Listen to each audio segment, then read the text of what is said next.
প্রিয় দর্শক, আসসালামু আলাইকুম। দর্শক, আপনাদের প্রীতি ও শুভেচ্ছা জানিয়ে শুরু করছি আমাদের আজকের প্রতিবেদন। তো দর্শক, আজকে আমরা এক অসহায় মেয়ের গল্প তুলে ধরব, যার নাম হচ্ছে সালমা। সালমা কাপড়ের দোকানে চাকরি করে। তো সালমার মা আছে, ছোট একটা ভাই আছে। সালমার বাবা নেই, বাবা অনেক আগেই মারা গেছে।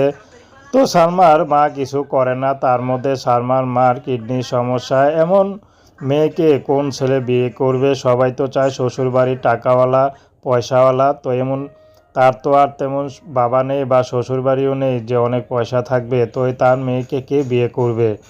তো সালমা এখন ইউটিউবে এসেছে ভালো একটা জীবনসঙ্গীর আশায়, কারণ টাকা পয়সার জন্য তার বিয়ে হচ্ছে না। তো সালমা চাচ্ছে যদি কেউ তাকে আপন করে নিতে পারে, সেই মানুষটির বয়স চেহারা যেমনই হোক, যদি তার ঘরে স্ত্রীও থাকে, তারপরও সালমা বিয়ে শাদী করতে রাজি আছে।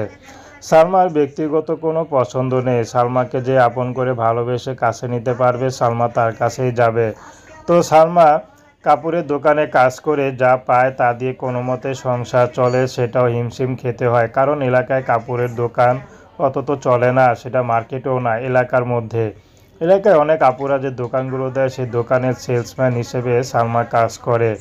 তো অনেক দিন থেকে আসে। তো সালমা চাচ্ছে কাজটা ছেড়ে দিতে, কারণ এই কাজে তার পোষায় না। তো দর্শক, এই ছিল তার জীবনের সংক্ষিপ্ত জীবন কাহিনী। তো প্রেম, ভালোবাসা, সাহায্য, সহযোগিতা, বিয়ে শাদী করা একান্ত আপনাদের ব্যক্তিগত ব্যাপার। আসসালামু আলাইকুম।